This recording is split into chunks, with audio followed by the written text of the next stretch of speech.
What's up, guys, and welcome to another episode of Colts Brawl. Cody, we had a great win on Sunday. I would say against probably our toughest opponent thus far. We finally get to say that we beat a team that's not a bottom feeder in the NFL at this point. But we did so in very low scoring, 19-11. It was really led by our defense. But before we dive into the matchup, I quickly want to talk about some injury updates that came out of this game and kind of get your thoughts on these. So after the game, I didn't really notice, I guess, all these kind of lingering injuries that we had, but Anthony Costanzo has now popped up with a rib injury. He's being evaluated hopefully sometime early in this week, and we'll get to know more later. Darius Leonard, as we all know, suffered a groin injury, didn't play in the second half. Again, he's being evaluated more. Bobby Okereke had surgery on his thumb today that he injured in the Bears game. EJ Speed is having some scans done on his elbows to see what's going on there. And then Rock Ya-Sin, I guess, was tended to by trainers during the game and could have returned if they needed him, but didn't because the Colts kind of had the game at that point. So what do you think about those injuries moving forward? I know the Colts have already suffered some big ones, but these kind of nagging injuries can build up over the season. They can, and boy, at probably the worst time for them to start piling up, especially, you played some, besides the Vikings who have had some pretty good games offensively, you really haven't faced, a top-tier offense so far. So, yeah, these injuries are certainly significant, and also just that Browns defensive line, especially Myles Garrett. Yeah, that Costanzo injury is huge, man.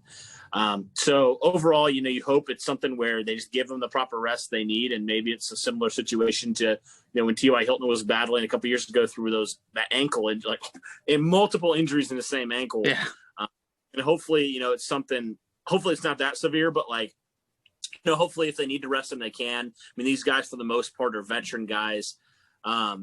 So you got to feel like, okay, some of these guys, I guess not Bobby Okereke, but Darius Leonard's been in the league for a couple of years. Costanzo's obviously a veteran. Right. So, these guys, they're some of the better players at their position. So hopefully the Colts can just rest them if they need to for their availability on Sunday. But yeah, you can't afford to lose, especially Anthony Costanzo, because, Yeah. you think about it. Obviously, if you lose Darius Leonard, it sucks because he's the best player on defense, but you have some suitable backups that can help you, and it won't be a complete disaster. But, man, talking about backup left tackle, Raven Clark, or, whoever else, insert player here, type of thing. So you cannot afford to lose Costanzo this week against this Browns defensive line. Their defense isn't great, but their defensive line is definitely a strength, and Myles Garrett leads that charge for sure. He's an electric player there on the edge. So overall, yeah, these injuries are significant and are worth monitoring for sure, but certainly good that Rock Ya-Sin, his injury didn't appear to be there. But yeah, the other three rather, they're definitely worth monitoring. They would be big losses on Sunday. Yeah, absolutely. And I think it's interesting because right at this time, we also got back Trey Burton, Sheldon Day, guys like that. But then you see these other guys start going down with injuries. And I mean, Rock Ya-Sin just got back and had to fill in for TJ Carey, who went down with an injury. So it's just not what you want to see right now, but you hope that none of these are serious, that they can be evaluated this week, take the rest, like you mentioned, and be able to come out and give their best performance on Sunday, because I think we're going to need it against the Browns. Not to get too far ahead here. We haven't even talked about the game that we just won, but I mean, that Browns team looked really good on Sunday. They did. And I mean, gosh, I think they scored about as many points as the Colts have let up all season almost, on the Cowboys alone. So, I mean, take it as you will. The Browns haven't really played anybody, that's a world beat either, but still, that's significant to put a beating on the Cowboys team that, they've struggled this year, but still a lot of people would consider them to be a solid team. So certainly a little bit concerning from that department, just seeing what they did to the Cowboys, how they really basically dismantled them, and just trying to contain this offense is just going to be insane. But like you said, we'll get to that later. Yeah, we'll get to that later. Talking about it, but yeah, definitely. Yeah, so let's dive into this Colts-Bears matchup from Sunday. Colts did get the victory, like we mentioned, 19-11, very low scoring, which I think everyone, except me and my score prediction, thought it was going to be. But I think this is even lower than what we expected. And some people might look at this and be like, great, the Colts won. But there were some pieces of our offense and in flaws, I'll say, that were pointed out that I think the Colts need to kind of tinker with going forward. And we'll discuss that later as well. But I want to start off with the quarterback play here because the Bears had Nick Foles starting now and got to see him for a full 4 quarters. But for Indianapolis here, Phillip Rivers, 16 for 29. And I know once he gets over that 20 attempts, we all get a little nervous because you just don't know what you're going to get after that point. But stayed interception free, turnover free for 190 yards, only 1 touchdown. Nick Foles, on the other hand, went 26 for 42 for 249 yards, a touchdown, and an interception. So what did you see first out of Phillip Rivers in kind of his more extended passing game, I would say, thus far? And then also, what did you think about Nick Foles in his starting debut for the Bears? Yeah, I'll start with Rivers, I guess, then. Yeah, it wasn't a pretty day for Phillip Rivers. I mean, he had a nice one drive, but then, there were just some times where he kind of missed some guys. And honestly, it was not the greatest day from as quarterback for Phillip Rivers, really. There was a lot of moments where I was like, oh, man, he should have seen that or he should have seen this. Some missed moments that could have resulted in a touchdown. I know there was one play where T.Y. Hilton was open and could have been a touchdown, and Rivers just didn't see him and didn't recognize it. And so it's just kind of weird to see that. And just like the lack of completion percentage, I mean, it was still over 50%, but Phillip Rivers was almost 80% passer. Yeah. So see him be so inaccurate was really kind of strange a little bit this week. And still wasn't great in the red zone. The Colts kicked 4 field goals. So it is a struggle, man. It still is a struggle. The Colts have just really honestly sucked, for lack of better words, in the red zone so far. Yeah. Offense. And so it's just really strange to see, Phillip Rivers have that kind of game. But, at the same time, looking at the Bears, really their strength was their pass defense. And we said their weakness was their run defense. And we'll get to talking about the running game in a minute. But, it was kind of the game I expected a little bit. I would have liked to see a little bit more efficiency from the passing attack in certain situations. But, overall, it is what it is. I thought it would be a slugfest. It was.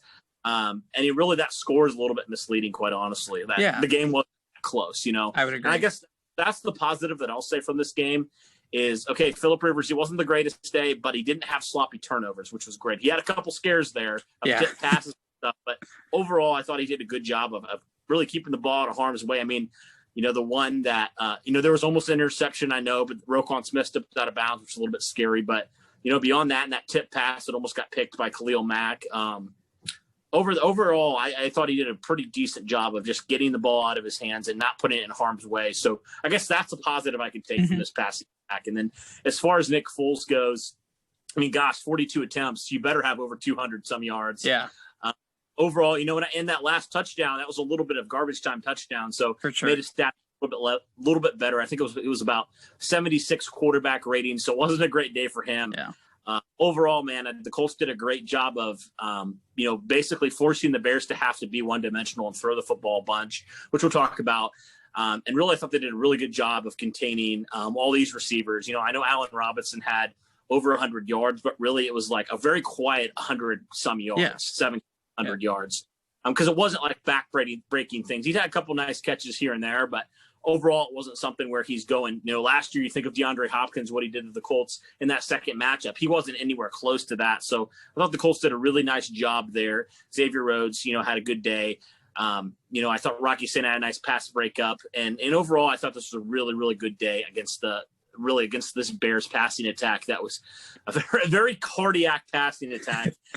We've seen, especially Nick Foles last week, fourth quarter just comes in and throws 3 touchdowns. So I thought the Colts did a really good job of, like they've done with Nick Foles the last couple matchups. His stats don't look terrible, but he's not really scaring you, and the game's never really in jeopardy because Nick Foles is at quarterback. So overall, I thought the Colts did a really good job on Nick Foles.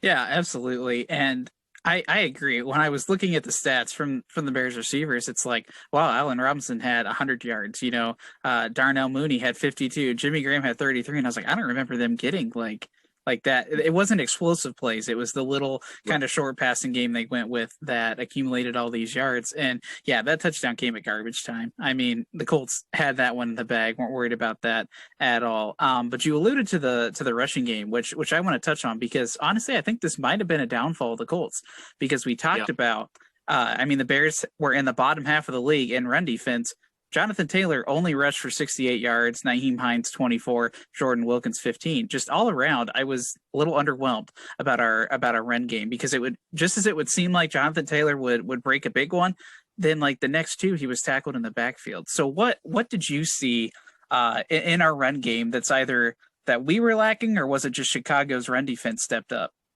Yeah, and I don't want to give credit to Chicago. I mean, their defensive line is one of the best in football. So, I want to give them credit where it's due. They're a good unit.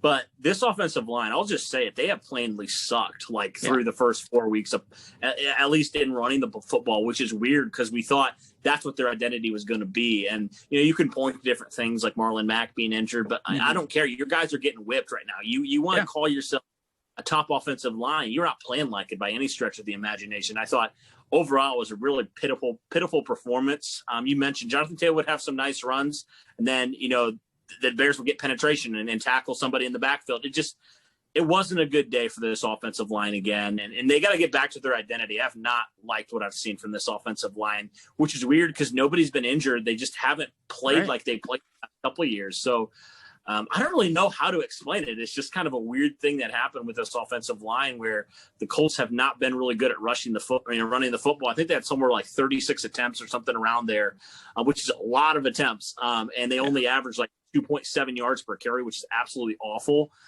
So it was weird. I thought this was a game that if the Colts were going to be able to break out of that mold, this was the game to do it. Right. And they really not at all. It was a really weird day. But, Jonathan Taylor didn't have an awful day, though. I mean, he was probably the best out of any of these Colts running backs, which is kind of weird. I was like, why don't you just give him the ball more? Yeah. Average 4 yards per carry, even on some of those plays that kind of got blown up in the backfield. So overall, it was a weird day for the running attack. I feel like the Colts need to get Jonathan Taylor more carries and continue to feed him a little bit more, kind of go back to what they did against the Vikings. But this offensive line, it's not been pretty. And I know Costanzo's obviously injured now with the ribs. But, this offensive line, they need to get back to their identity. Hopefully, Chris Strauss, the offensive line coach, can talk to these guys and wake them up a little bit. It's just been weird how that's transpired so far, a quarter through the season now. This offensive line, that was one of their strengths last year. They were a top 10 rushing team, and now they're really struggling so far. Yeah, and it's rather uncommon, like you talked about, because they hyped up this run game in the offseason. I understand Mack went down, but that honestly shouldn't have changed. It's just you're slotting in another guy over Mack. Yes, he's not the same player, but he's still giving you production at that position. And I don't get it, because we had a good game against the Vikings. The Jets was okay. But also, the Bears, like we mentioned, have been the toughest opponent thus far. And like you mentioned, have a great defensive line that needs credit. But we got to step up play there, or we're not going to be a threat in the run game. And then we're going to force Phillip Rivers to pass. And then we're going to get, 3 interception games again. And that's not what we need to do.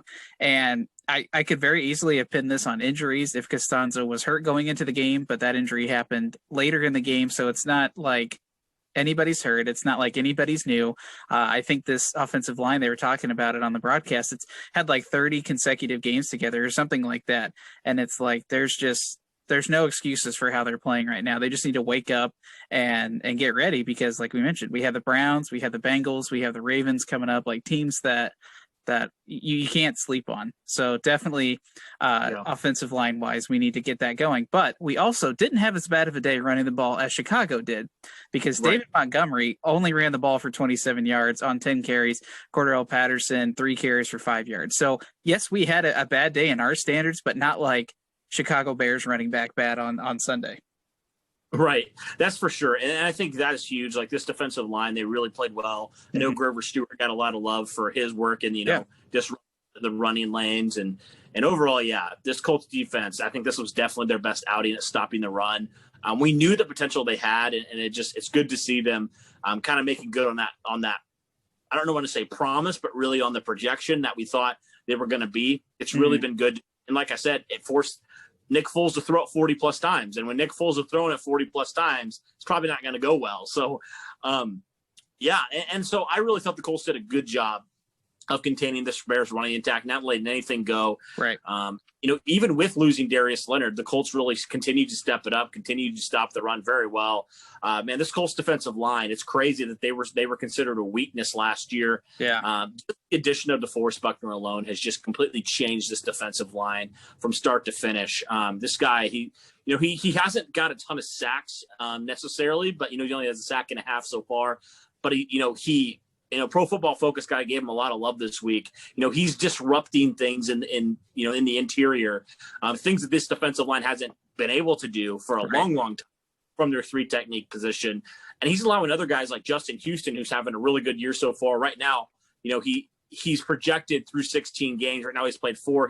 He's projected to have 14 sacks right now. So. Yeah. He's playing out of his mind right now, and I think just the addition of Buckner alone. I mentioned Grover Stewart, he'll never show up in the stat sheet, right? Eye-popping, but he's such a good run defender, such a solid player overall. He's a good complement to DeForest Buckner in the middle, and then Danico Autry's had a pretty good start to his I don't want to say career at defensive end because he's played some defensive end sporadically, but really his first time being a full-time starter at the defensive end position for the Colts. I thought he's played pretty well. So this defensive line has played exceptional so far. I've really been impressed with what I've seen. They've done a really good job of containing the running backs. Really after that first half of that Jacksonville game, this defensive line and this defense has been really, really stellar at stopping the run. They came into this game ranked 4th in the league. I'm sure that'll probably go up now with the performance they had. Right. But I've been overall super impressed with this defensive line. I'm really excited to see the future of these guys. And not just the 4 starters, some of these backups, and especially when Kamoko Toure potentially comes back in a couple weeks, you can get some more juice in the pass rush. I'm really excited to see the potential of these guys. We've already talked about Tyquan Lewis, Ben Banigou. I wish he'd get a little bit more snaps. Al-Qadim Muhammad. There's so much talent and so much depth on this defensive line, and you just got Sheldon Day back too. Yeah. So I'm really excited and really encouraged about this defensive line. And if you want to say the offensive line has not been good, the defensive line's been better than I expected. Yes. I completely agree. You also have guys in the win like Rondell Carter coming on. If we get Kamoko Toure back, hopefully at some point. So there's all these different pieces that you can still add to this defensive line that it's already done. But before we talk about the defense, let's talk about our receivers here really quickly because it was an okay game as far as the offense goes. Zach Pascal kind of led the way, 3 receptions for 58 yards. T.Y. Hilton, 3 receptions, 29 yards. And then Mo Alley Cox had only 1 reception for 13 yards and a touchdown. Trey Burton also was involved in the passing game, 2 receptions for 16 yards. It's interesting that we kind of almost went away from the tight end position, and I'm not entirely sure why. I don't know if it was just the Bears did a good job of covering him, or Philip was just looking for the wide receivers here. And I know they tried to get Trey Burton involved, and he was dropping some passes, but finally able to haul some in. But I don't know. That passing game makes me nervous when Philip gets into the high 20 attempts. I'm not sure what's going to happen. And I know he spreads the ball out, but still, it makes me really nervous. Yeah, and I wasn't really happy with the snap counts for tight ends. Mo Alley Cox had less snaps than, Jack Doyle and Trey Burton. So it's a little bit confused by that. It's like, Frank Reich has typically wanted to ride the hot hand, and I'm like, I'm glad that Mo Alley Cox got another touchdown, but why did you have to have Trey Burton right off an injury have that many snaps? Why don't you give Mo Alley Cox, keep him with the snaps that he had, and kind of ease Trey Burton in? Maybe kind of do what we talked about with Jack Doyle last week. Maybe he plays, he doesn't get very many snaps, here in the first week he's back. So I was a little bit confused by that. And we talked about, the Bears linebackers, they struggled against tight ends. So I was a little bit confused why the Colts didn't go to their tight ends, especially with their top 3 healthy now. It was a little bit weird that they didn't do that. So I definitely disagree with Frank Reich in that department. Yeah. I just felt like overall there was a lot of plays that I did not agree with from Frank Reich's play calling this week. Sure. He's had a couple games this year where I just have not loved what he's done. He's been very predictable a lot of times. And I just really don't love that from Frank Reich. It almost felt like he was playing like I don't want to say Chuck Pagano-esque because that's really bad, but the whole philosophy of trying not to lose as opposed to wanting, playing to win. Yes. That's what I Colts did on all. I hate that philosophy. I hate it. Because you're just holding on and you're just keeping a team in the game like the Chicago Bears. Fortunately, this Colts defense was playing lights out, but you were keeping them in the game way too long. And that's, I think, why maybe the running game is struggling too. There's a lot of predictable play calling. I remember there was a 3rd down where it was clear what the Bears were doing on defense, right? They were coming, they were going to stop the run, and the Colts just ran it. And I was like, why did you do that? That was like stupid. Right up the middle, like you're going to get tackled for a loss. Like just plays like that. Like help your offensive line out, help your running attack out, help your passing attack out. I just haven't loved some play calling from Frank Reich this year in that department. So I'm kind of a little bit disappointed in Frank Reich after that game. He's had a couple games now where it's been a little bit questionable this year in some of his play calling. Fortunately, the Colts have still been victorious out of 3 out of 4 games. But, when you mention, like, you're going to have a tough schedule coming up, you cannot afford to compete with some of these teams. You can't.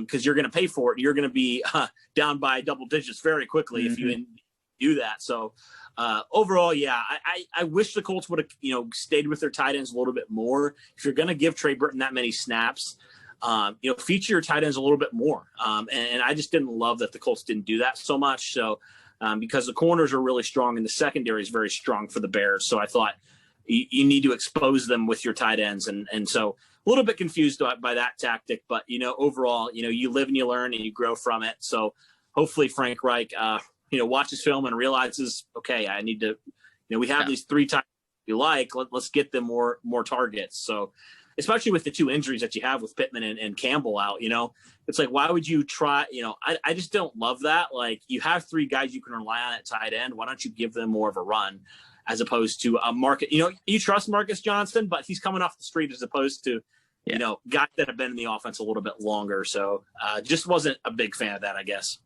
Yeah, and I agree. I've been a little iffy on some of the play calls, but I know during the game I was like yelling at the TV, like, why are we not running the ball? It just felt like instead of a run first offense, we were a pass first offense, and that just doesn't fit the players that we have. It doesn't fit and play to our strengths. So I'm very confused. I'm glad the Colts won, but I'm very confused at where we stand right now. And I hope they turn things around because we keep talking. We've played a lot of easy teams. Chicago was a first test, but after this, you don't get very many more easy teams. So we have to clean up and we got to fix our mistakes. And, one thing I know the Colts pride themselves on is trying to find things in each game that they can move on and fix. But there's some things they fixed in this game from last week, but then there's some things that I'm like, oh, well, now there's more things they need to fix than there are things that they fixed, I guess.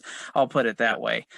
So yeah, there's a lot left to be desired, I think, for this Colts team. But before we talk about the defense, we got to shout out one of our sponsors here.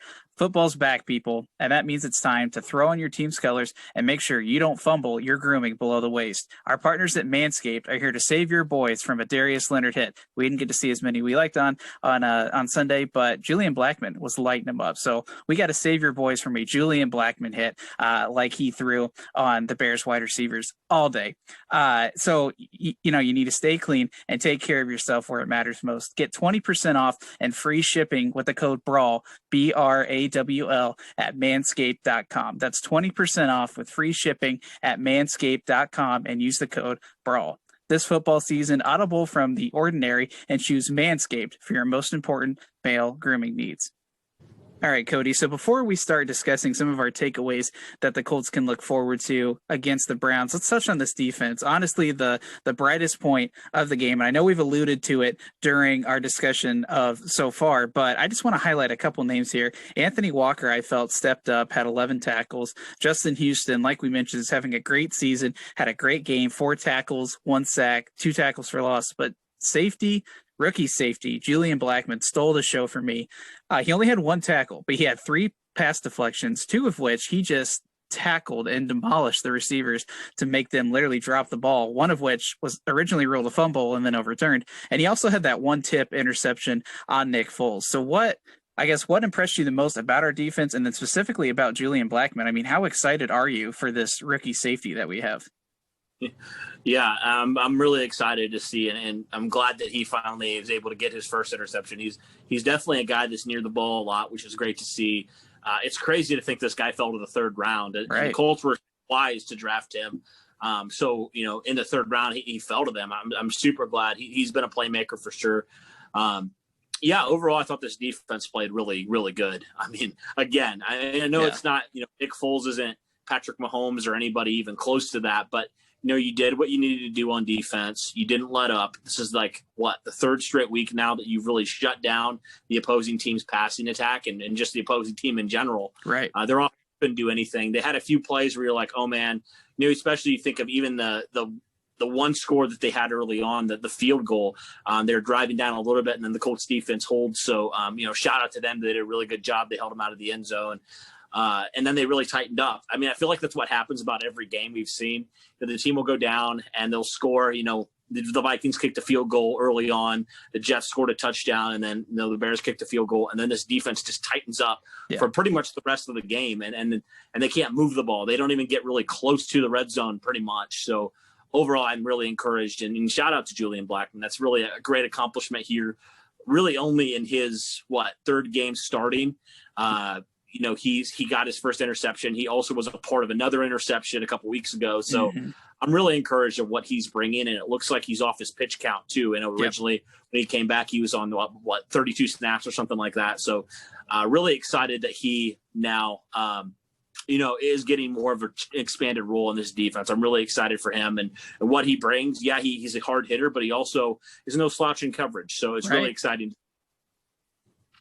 Yeah, I totally agree. I mean, especially when Malik Hooker went down, you're looking for that next guy to step up. And we had a couple guys that could have done the job, but I'm glad that Blackman gets the nod here. And to think that this guy is coming off of an ACL, surgery in the offseason. And he's able to come back and play to this level that he's playing at, I think is huge from him. And this leads me right into my first takeaway from this game. Our defense is legit. Like I know we were hyped up as like the number one defense in the league, but we played Jacksonville, we beat the Vikings, and we beat the Jets. Okay, no one really stands out. But after the Bears game, I think we can really definitively say that our defense is legit across the board. I mean, secondary is playing well, linebackers, defensive line are playing well, and we've talked that to death today just because that's the bright spot of this team right now. But more offensively, another takeaway I saw is that we need to run the ball more. And I know we talked about this earlier, but especially going up against some of these other teams, it's going to be crucial for us to establish the run because that helps in the passing game with Phillip Rivers. That also helps, bleed the clock towards the end of the game. Like there's so many things that hinge upon this run game for us. And if we can't get that started, I worry about us having success against stronger opponents. Yeah, and I agree with you. I kind of double down on some of those things you mentioned. I also think that you need to find a way to kind of replace Paris Campbell in a way. This offense has really missed presence. So I think whatever that means, maybe you get Naheem Hines more in the slot. Maybe, you figure out a way for Marcus Johnson or one of these other receivers to get more of a role like that. I don't know whatever you got to do there. I really think you need to do that. I think you need to figure out a way to get this offense sparked, to just make plays, and that's something that the Colts have struggled to do the last couple of weeks. And then I just want the Colts to use their tight ends more. They have all three healthy now. Use them, and also don't decrease Mo Alley Cox's snaps just because some of your other guys are coming back. He's been playing well. I mean, he had one of the highest grades ever from a tight end a couple weeks ago. So why would you go away from him? I just don't like not riding the hot hand in that situation. So I would definitely do that. And especially since, like I mentioned earlier, your two of your top three wide receivers are injured, use your tight ends more, feature them more prominently. They're all pretty good run blockers too. So, you think you can run the ball with these guys in there. So I really want the Colts to do that too. Really kind of confused why they didn't do that. And I think that, like I mentioned, can help you run the ball more effectively. And this line, like I mentioned, they need to step it up. They need somebody to kick them in the butt a little bit because it's not been pretty. It's not been great. They haven't been awful in pass protection, but the running of the football has just been kind of ugly so far. So really want this offensive line to step up for sure.